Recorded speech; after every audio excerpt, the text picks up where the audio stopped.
Testing.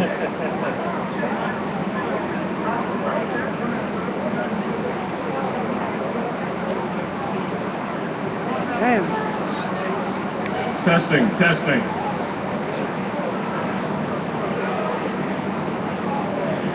Check. Check, check. 1, 2, 3, 4. Check, check.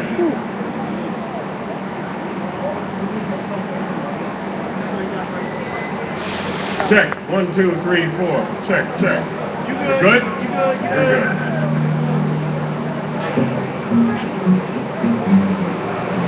Good afternoon, ladies and gentlemen. How are you?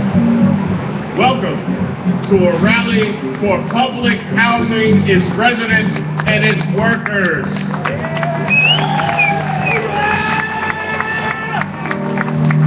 My name is Mark Riley. I host the program on WWRL Monday through Friday mornings, and we talk about public housing.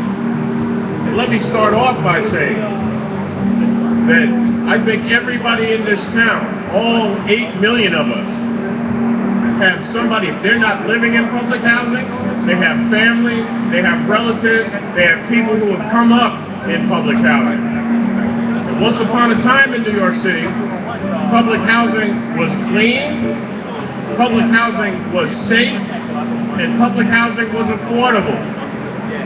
We're about to lose all three unless people stand up and say, no, enough. Not just the residents, the people who work in public housing, Greg's workers at Local 237, and some of the other union leaders who are here, some of the elected officials who are here. They are all here for you who live in public housing. What has been done for public housing development and what they're planning on doing is an abomination, pure and simple. They want to put luxury housing in the middle of developments. And you know what Greg said to me earlier today? Once they start doing that, guess who gets pushed out of the public housing that surrounds the luxury housing? Public housing residents, they got their eye on you. You've got a target on your backs, each and every one of you. The workers in public housing. Well, see, if they close down public housing, there'll be no need for public housing workers either. And make no mistake about this, stakes are high. Make note of who's here who wants to run for office, who is standing with you. And just as important, note who is not here standing with you this afternoon. Because this should concern every resident of New York City. There is no excuse for public housing not to be clean, public housing not to be safe, and public housing not to be affordable. Some of y'all may have already heard about this $72 a month increase they're getting ready to put on you. 72 bucks a month. Some of y'all haven't gotten wage increases of 72 bucks a month. Think about that for a minute. And think about this, because the other day I was reading an article about CEO pay in this country. And at first they said, when they surveyed the top 100 companies, they said CEO pay had declined. When they spread it out to 200, it turned out CEO pay had increased by 16%. This is from last year. I'm going to tell you something else. You don't have to stay a CEO forever. You can resign, you can get booted out, and you still get a golden parachute. One guy who was head of ConocoPhillips left his job as CEO and took away $156 million. That's million with an M. Ain't nobody here going to get a severance like that. Think about these things, ladies and gentlemen. $156 million is enough to right a lot of wrongs in public housing. And it is time for NYCHA, the New York City Housing Authority, to step up to the plate, to start doing what they should be doing for you, the residents and workers of public housing. You know, poor people in this city, whether you live in public housing or not, you've been catching pure D hell. I don't usually say that on the radio, but I'll say it here. Y'all have been catching hell since this recession began. 800,000 jobs lost across America. Public housing workers losing their jobs. Some of you who work, whether you work in the private sector or the public sector, you're losing your jobs. Even now, when they say we're in the middle of a recovery, you are still vulnerable. They had a hearing over in the city council about people who work in fast food for like $7.25, $7.50. Supervisors make $7.75 an hour, even with public housing. That's a tough, heavy lift for people. So I'm telling you all this because you all are going to have to stand with the workers, with the unions, all of you. Stand up for public housing. Because if you don't, it won't be there for you. It won't be there for your children. It won't be there for your grandkids. And there's no reason why there should be any shame whatsoever about living in public housing.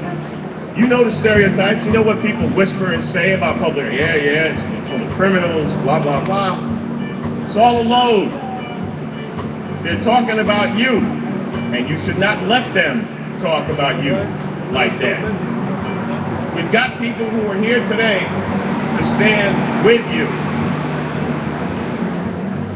Unions, some elected officials, and just plain community residents that want to see public housing survive, and God forbid thrive in this city. You know, there's so much money in Manhattan that you can't even find apartments. Never mind affordable apartments. You can't find luxury apartments in this town. That's why they're talking about building them in the middle of public housing. Because suddenly the rich people can't figure out where to live anymore. Not enough apartments, not enough room. So they're coming to you. Just like the sequester down in Washington. When they made those cuts, they were making them off your backs. Each and every one of you who are here. Aren't any rich people here, are there? Is anybody here that's really wealthy? I didn't think so. These are all things that we collectively have to think about, have to mobilize around, and have to fight for. Because if we don't fight for them, nobody else is going to fight for them. Be very, very clear. This is a city that is changing. Week by week, month by month, year by year. And it's changing in a way that's not necessarily good for poor, working New Yorkers. They will run you out of here if they can. They'll find a way to get you into the city and make money off you that way, and then end up taxing you, and then making you move out of the places where you now live. Make no mistake, ladies and gentlemen. Some people have this agenda. I've been around for a long time. Not tomorrow, the day after tomorrow. I will have worked in radio for 40 years. And I'm going to tell you something. I've seen benign neglect. Some of y'all are old enough to remember benign neglect. During the Koch administration, during the time when a guy named Roger Starr said, hey, you know what?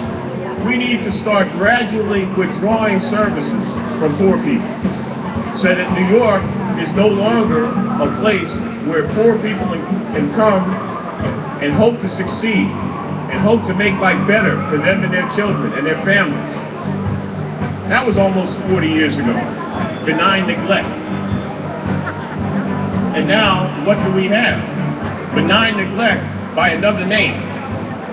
And that name is luxury housing. That name is depopulating public housing. And that means only keeping as many workers in their jobs as they need to service them. That's what their plan is. Some of them, not everybody, but that's what the plan is. You You see the cars, you can see people coming to this city because they feel they can make their way. And the problem is this. They will make their way, some of them, at your expense. I just want y'all to think about this. I don't want y'all to say you were never told and you were never warned. And step number one in preserving public housing is making sure that everyone who lives in public housing comes out to vote. Most likely there are going to be 3 elections this time. 3. There's the primary in September. There's most likely going to be a runoff between the top 2 candidates if nobody gets 40% plus 1. And then there's the general election. And if people don't turn out, trust me, you'll have a mayor in this town who will continue the assault on public housing. That means, because I'm figuring most of you all are here, most of you are going to vote. But you have to reach out to people in your communities. People that say, I don't really care about politics. I don't pay any attention. They're all a bunch of crooks. Yeah, well, they're going to take your wallet and empty it if you don't vote for people who have the guts to stand up for you. Make no mistake. I know I keep saying that over and over again, but I want this to sink into people. I may have said this at the forum that 237 gave not too long ago.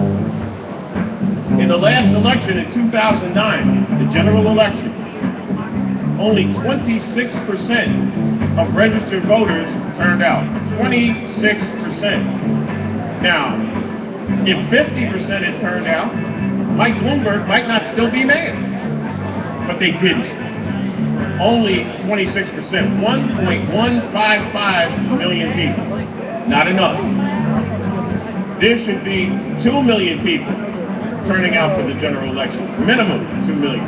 And even if you get 2 million, you won't come anywhere near the biggest voter turnout in New York City history, which was 2.6 million people in 1950, when there were many, many fewer people living in New York.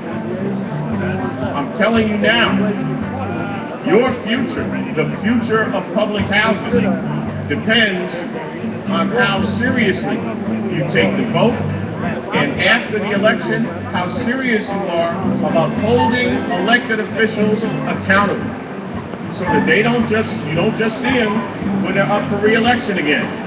You want to see them in your community. You want to see them interacting with you. I've seen some of the community centers in public housing. I've been at events at community centers in public housing. These community centers perform a vital function in public housing. Those of you who live there know that already, but they provide a vital service to the residents of public housing. And you know the first things they want to get rid of? Those community centers. Where are our seniors going to be able to go? Where are children going to be able to go?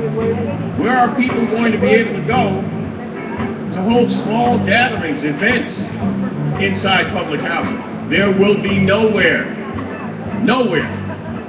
unless you stand up and you get your friends and relatives and even acquaintances to stand up for New York City public housing. We're going to be back. We got a great lineup of speakers. We shall be right back.